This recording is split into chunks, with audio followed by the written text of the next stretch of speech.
Hello बच्चों, आज हम पढ़ेंगे exceptional configuration, stability of completely field and exactly half filled orbital.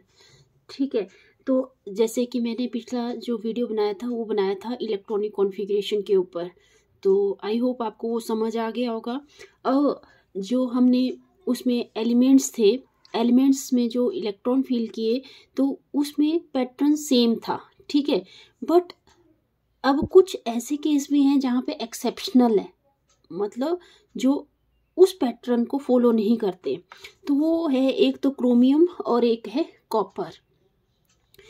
और क्रोमियम का आपको पता है एटॉमिक नंबर 24 होता है और कॉपर का एटॉमिक नंबर 29 होता है।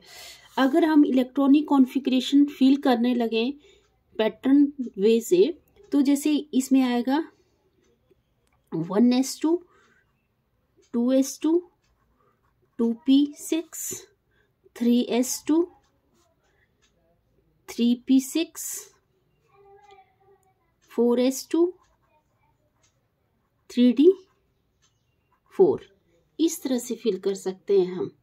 ठीक है, और ये हम क्योंकि आपको पता है जो 4s है उसकी वो जो है उसकी एनर्जी हाई होती है, तो हम क्या फिल करते हैं इसको 3d पहले आ जाता है, 3d और ये 4s2। पर अब अगर आप इस तरह से इलेक्ट्रॉनिक कॉन्फ़िगरेशन फिल करोगे ना तो ये गलत होगी। ठीक है, एग्जैक्टली जो इसमें भी कुछ मतलब एक्सेप्शन है। ठीक है, तो इसकी जो इलेक्ट्रॉनिक कॉन्फ़िगरेशन होगी वो होगी 1s2, 2s2, 2p6, 3s2, 3p6 और यहाँ पे हमने फिल किया ना 3d4, 4s2, बट ये गलत है। ठीक है, यहाँ पे क्या आएगा इलेक्ट्रॉनिक कॉन्फ़िगरेशन 3d5, मतलब हाफ फील्ड आ रहा है, क्योंकि 4s क्या कर देगा, इसको एक इलेक्ट्रॉन दे देगा और ये हाफ फील्ड हो जाएगा 4s1। ठीक है, तो ये ठीक है आपकी इलेक्ट्रॉनिक कॉन्फ़िगरेशन। अगर क्रोमियम की इलेक्ट्रॉनिक कॉन्फ़िगरेशन लिखें तो क्या होगी 3d5, 4s1। ठीक है, वैसे अगर हम क्रोमियम का केस देखें, क्रोमियम में हम फिल करते हैं 1s2, 2s2, 2p6, 3s2, 10 2 12, 3p6, 18 और 3d9 और 4s2। तो इस केस में भी ये इलेक्ट्रॉनिक कॉन्फ़िगरेशन गलत होगी। आप इस तरह से अगर आप इलेक्ट्रॉनिक कॉन्फ़िगरेशन लिख रहे हो कॉपर जो आपका एलिमेंट है उसकी। ठीक है, तो इसकी एग्जैक्ट जो, क्योंकि ये एक्सेप्शन केस है, ठीक है, तो इसकी एग्जैक्ट इलेक्ट्रॉनिक कॉन्फ़िगरेशन क्या होगी 1s2, 2s2, 2p6, 3s2, 3p6, 3d10 और 4s1।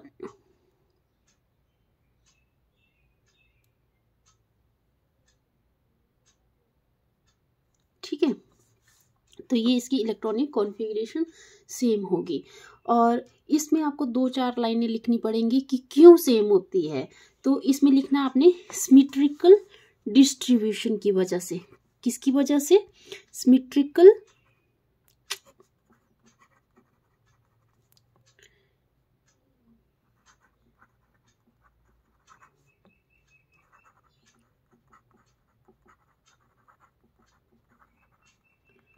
सिमेट्रिकल डिस्ट्रीब्यूशन की वजह से। और इसमें लिखना है आपने सिमेट्री जो क्या करती है, क्योंकि अब देखो यहाँ पे चलो मैं इसको पहले आपको फिल करके दिखा देती हूँ। जो ये मैंने इलेक्ट्रॉनिक कॉन्फ़िगरेशन लिखी, तो इसको कैसे फिल करेंगे हम, पहले ऑर्बिटल में आ जाएंगे 2, सेकंड ये आ गया 1s, ये आ गया 2s, 2s में भी 2, फिर आ गया 2p, क्योंकि p में कितने ऑर्बिटल होते हैं 2px, 2py, 2pz, 2p इसमें कितने हैं 6, 1 2 3 4 5 6। फिर आ गया 3s, 3s में कितने होंगे 2। फिर आगे p ऑर्बिटल की बारी, p में होते हैं, p सबशेल में होते हैं 3 ऑर्बिटल, 3p, p में कितने 6, 1 2 3 4 5 6, 3p के बाद आ गया 3d, d सबशेल में होते हैं 5 ऑर्बिटल, 1 2 3 4 5, ठीक है। कितने हैं इसमें 5, तो 1 1 हम क्या कर देंगे सभी में फिल कर देंगे, ठीक है। और 4s में कितने हैं 1, तो इसमें हमने ऐसे इसकी इलेक्ट्रॉनिक कॉन्फ़िगरेशन लिख दी। तो आप देखेंगे इसमें क्या है, इसमें देखो ये 3d जो ऑर्बिटल है इसमें क्या आ रहा है, सिमेट्री आ रही है, ठीक है। तो जितना आपको पता है हाफ फील्ड और कंप्लीटली फील्ड ऑर्बिटल क्या होंगे, स्टेबल होंगे, ठीक है, उतने ही, ठीक है, स्टेबल होंगे। तो क्या लिखेंगे आप, symmetry leads to stability, symmetry leads to stability. Symmetry क्या करती है, स्टेबिलिटी लाती है। और जैसे कि आपने इलेक्ट्रॉनिक कॉन्फ़िगरेशन फिल की, तो इसमें लिख लेना आपने ये the electronic configuration, the electronic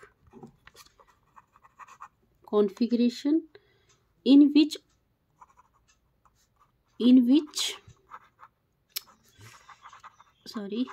which all the orbitals of the same subcell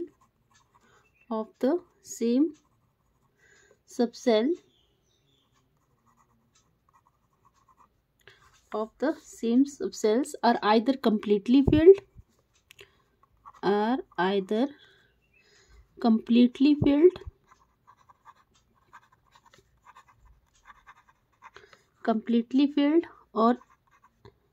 exactly half filled,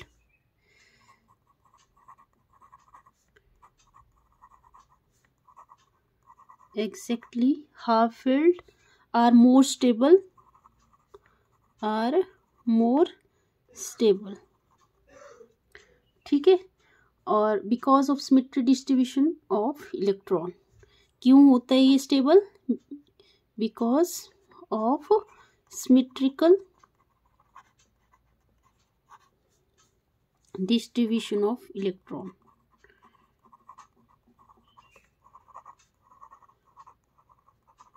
ठीक है, सिमेट्रिकल डिस्ट्रीब्यूशन ऑफ इलेक्ट्रॉन।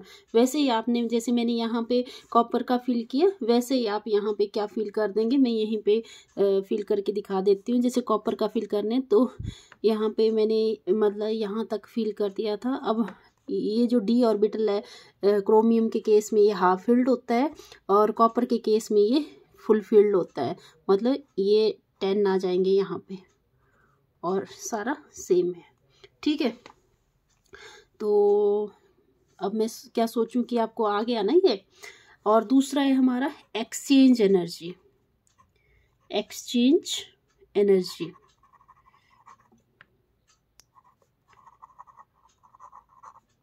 बहुत इम्पॉर्टेंट है ये एग्जामिनेशन पॉइंट ऑफ व्यू से, क्योंकि मैक्सिमम टाइम यहाँ से एक क्वेश्चन पूछा जाता है। तो एक्सचेंज एनर्जी का क्या मतलब है, एक्सचेंज से पता लग रहा है एक चीज़ को दूसरी चीज़ से चेंज करना। मतलब जैसे मैं लेती हूँ डी ऑर्बिटल के 1 2 3 4, मान लो ये डी ऑर्बिटल है और इसमें कितने इलेक्ट्रॉन फिल किए हुए, 1 2 3 4, ठीक है। वैसे दूसरा केस भी ले लेते हैं, 1 2 3 4 और ये 1 2 3 4, ठीक है, 1 2 3 4। तो अब एक्सचेंज करना है, मतलब देखो आपकी जो स्पिन है, स्पिन की सभी की पैरेलल स्पिन है, पैरेलल स्पिन मतलब सभी की एनर्जी सेम है। तो अब हम क्या कर सकते हैं, यहाँ से एक्सचेंज कर सकते हैं इसको, मतलब इसके साथ इसका चेंज कर सकते हैं, इसको इसके साथ चेंज कर सकते हैं और इसको इसके साथ चेंज कर सकते हैं। तो पॉसिबल आउटकम क्या है इसमें, एक चेंज मतलब एक यहाँ 2 3 बार हम क्या कर सकते हैं, इलेक्ट्रॉन को चेंज कर सकते हैं। अब हम जो पहला हमने ये सिचुएशन ली ना, फर्स्ट से हमने एक्सचेंज करना स्टार्ट किया, अब हम फर्स्ट से नहीं स्टार्ट करेंगे, अब हम करेंगे सेकंड से स्टार्ट, मतलब इस इलेक्ट्रॉन को इस इलेक्ट्रॉन से एक्सचेंज करेंगे, इसको x से। तो इसमें कितने पॉसिबल आउटकम आए, मतलब कितनी बार एक्सचेंज कर सकते हैं इलेक्ट्रॉन को, 2 टाइम्स। और इसमें देखो यहाँ तक हो गया था, अब हम थर्ड से करेंगे। थर्ड में मतलब ये जो हमारा सिचुएशन जो हमने चेंज कर लिया उसको बार बार नहीं एक्सचेंज करना है, मतलब हम फर्स्ट से स्टार्ट करेंगे, फिर सेकंड से, फिर थर्ड से। तो इलेक्ट्रॉन एक्सचेंज यहाँ पे कितनी टाइम आया, 1 टाइम ही आया। तो टोटल नंबर ऑफ एक्सचेंज क्या आ गया, टोटल नंबर ऑफ एक्सचेंज आ गया हमारा 3 + 2 + 1। तो टोटल एक्सचेंज कितनी बार कर सकते हैं हम, 6 बार। और इसमें 1-2 लाइनें लिख देनी है आपने, जो मैंने अभी बोला आपको। क्या लिखना है आपने, the electron with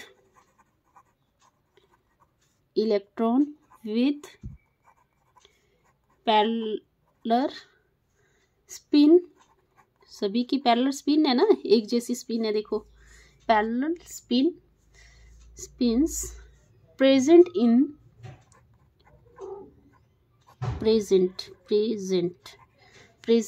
in the degenerate orbitals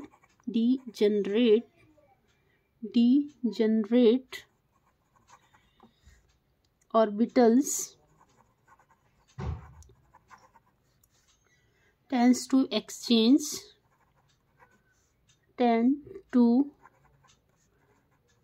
exchange their position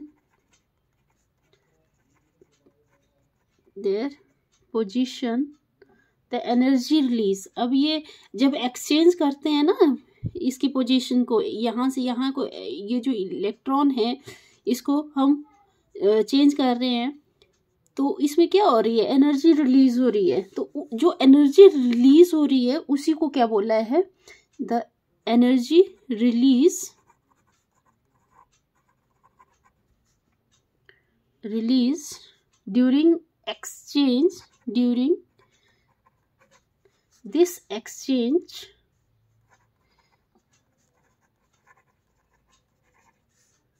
is called exchange energy। Okay, तो आई होप आपको ये समझ आ गया होगा। अगर समझ आ गया तो प्लीज़ चैनल को सब्सक्राइब करें और अपने फ्रेंड्स में ज़्यादा से ज़्यादा ये वीडियो शेयर करें। Okay, thank you.